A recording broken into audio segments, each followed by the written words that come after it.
Day to day ഇംഗ്ലീഷിലേക്ക് എല്ലാവർക്കും സ്വാഗതം. നമുക്കിന്ന് ഡു, ഡസ് ഇവ ഉപയോഗിച്ചുള്ള സെൻറ്റൻസുകൾ പ്രാക്ടീസ് ചെയ്യാം. കഴിഞ്ഞ ആഴ്ചയിൽ സബ്ജക്റ്റിനോടൊപ്പം V1 ഉപയോഗിച്ചുള്ളതായ സെൻറ്റൻസുകളാണല്ലോ നാം പ്രാക്ടീസ് ചെയ്തത്. കഴിഞ്ഞ ആഴ്ചയിൽ പ്രാക്ടീസ് ചെയ്തതിൻ്റെ തുടർച്ചയായാണ് നാം ഈ ആഴ്ച പ്രാക്ടീസ് ചെയ്യാൻ പോകുന്നത്. ആ വീഡിയോ കാണാത്തവർ ആദ്യം അത് കാണുമല്ലോ. ലിങ്ക് ഞാൻ കൊടുക്കാം, അതുപോലെ തന്നെ പ്ലേലിസ്റ്റിലും ഉണ്ട് കേട്ടോ.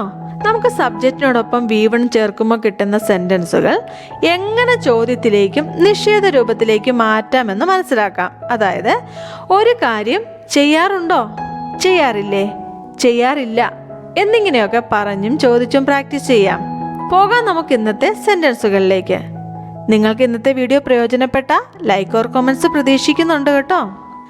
ഡു, ഡസ് എന്നതിന് ചെയ്യാറുണ്ട്, ചെയ്യുക എന്നിങ്ങനെയൊക്കെയുള്ള അർത്ഥമാണ്.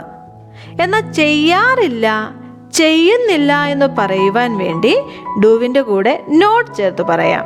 ഡു നോട്ട് അല്ലെങ്കിൽ ഡോണ്ട്. അതുപോലെ തന്നെ ഡസിൻ്റെ കൂടെ നമുക്ക് നോട്ട് ചേർത്ത് പറയാം. ഡസ് നോട്ട് അല്ലെങ്കിൽ ഡസൻറ്റ്. ഡു നോട്ടിൻ്റെ ഷോർട്ട് ഫോമാണ് ഡോണ്ട്. ഡോണ്ട്. ഫോർ എക്സാമ്പിൾ, ഞാൻ നടക്കാറുണ്ട്, ഐ വോക്ക്. I walk. ഞാൻ നടക്കാറില്ല, I don't walk. I don't walk. അവർ നടക്കാറുണ്ട്, ദേ വോക്ക്. They walk. അവർ നടക്കാറില്ല, they don't walk. They don't walk. അടുത്തത് ഡസ് നോട്ട് എന്നതിൻ്റെ ഷോർട്ട് ഫോം ആണ് ഡസിൻറ്റ്. ഡസിൻറ്റ്. ഫോർ എക്സാമ്പിൾ, അവൻ നടക്കാറുണ്ട്, ഹി വോക്സ്. He walks. അവൻ നടക്കാറില്ല, he doesn't walk. He doesn't walk അല്ലെങ്കിൽ ഹി ഡസ് നോട്ട് വോക്ക്. ഇവിടെ നാം ശ്രദ്ധിക്കേണ്ട കാര്യം, ഡു എന്നത് subject I, you, they, we എന്നിവയുടെ കൂടെയും ഡസ് എന്നത് ഹി, ഷീ, ഇറ്റ് എന്നീ സബ്ജക്റ്റുകളുടെ കൂടെയുമാണ്. അതുപോലെ തന്നെ നാം ലാസ്റ്റ് വീഡിയോയിൽ മനസ്സിലാക്കി, ഹി, ഷീ, ഇറ്റ് എന്നിവ സബ്ജക്റ്റായി വരികയാണെങ്കിൽ വേർബിനോടൊപ്പം നമുക്ക് എസ് ചേർക്കണം എന്നുള്ളൊരു നിയമം. എന്നാൽ ഹി, ഷീ, ഇറ്റ് എന്നീ സബ്ജക്റ്റുകളുള്ള നെഗറ്റീവ് സെൻറ്റൻസുകളുടെ കൂടെ നമുക്ക് എസ് ചേർക്കേണ്ട ആവശ്യമില്ല. ഫോർ എക്സാമ്പിൾ, അവൻ ക്രിക്കറ്റ് കളിക്കുന്നു അല്ലെങ്കിൽ കളിക്കാറുണ്ട്. He plays cricket. He plays cricket. അവൻ ക്രിക്കറ്റ് കളിക്കാറില്ല. He doesn't play cricket. He doesn't play cricket. മനസ്സിലാകുന്നു എന്ന് ഞാൻ വിചാരിക്കുന്നു. ഇനി നമുക്ക് കുറച്ച് സെൻറ്റൻസുകളോട് കൂടുതൽ മനസ്സിലാക്കി പ്രാക്ടീസ് ചെയ്യാം. അവർ സ്കൂളിൽ പോകാറില്ല. They don't go to school. They don't go to school. അവൾ നേരത്തെ എഴുന്നേൽക്കാറില്ല. She doesn't get up early. She doesn't get up early. എനിക്കൊന്നും മനസ്സിലാകുന്നില്ല. I don't understand anything. I don't understand anything. അവൾ എന്നെ കുറ്റപ്പെടുത്തുന്നില്ല. She doesn't blame me. She doesn't blame me. നീ വൈകി വരാറില്ല. You don't come late. You don't come late. ഞാൻ എൻ്റെ ഹോംവർക്ക് ചെയ്യാറില്ല. I don't do my homework. I don't do my homework. അവർ ഇംഗ്ലീഷ് സംസാരിക്കാറില്ല. They don't speak English. They don't speak English. അത് പ്രവർത്തിക്കുന്നില്ല.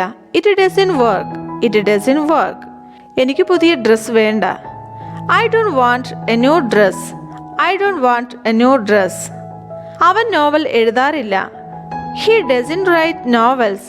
He doesn't write novels. അവൾ നന്നായി പാചകം ചെയ്യുന്നില്ല. She doesn't cook well. She doesn't cook well. മഴ പെയ്യുന്നില്ല. It doesn't rain.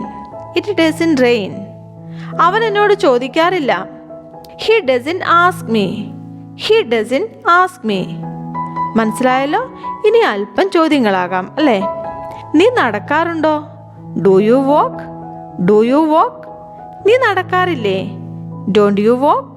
Don't you walk? അവൾ നടക്കാറുണ്ടോ? Does she walk? Does she walk? അവൾ നടക്കാറില്ലേ? Doesn't she walk? Doesn't she walk? നീ സ്കൂളിൽ പോകാറില്ലേ? Don't you go to school? Don't you go to school? നീ സ്കൂളിൽ പോകാറുണ്ടോ? Do you go to school? Do you go to school? അവൻ English പഠിപ്പിക്കുന്നുവോ? Does he teach English? Does he teach English? നീ അവളെ സ്നേഹിക്കുന്നുണ്ടോ? Do you love her? Do you love her? നിനക്കറിയാമോ? Do you know? Do you know? നിനക്കറിയില്ലേ? Don't you know നീ English practice ചെയ്യാറുണ്ടോ? Do you practise English? നീ English practice ചെയ്യാറില്ലേ? Don't you practise English? ഇന്നത്തെ വീഡിയോ ഞാനിവിടെ ഫിനിഷ് ചെയ്യുവാൻ ആഗ്രഹിക്കുന്നു. എല്ലാ സെൻറ്റൻസുകളും ഉറക്കെ പറഞ്ഞു പ്രാക്ടീസ് ചെയ്യുക. കൂടുതൽ സെൻറ്റൻസുകളുമായി നമുക്ക് കാണാം അടുത്ത വീഡിയോയിൽ.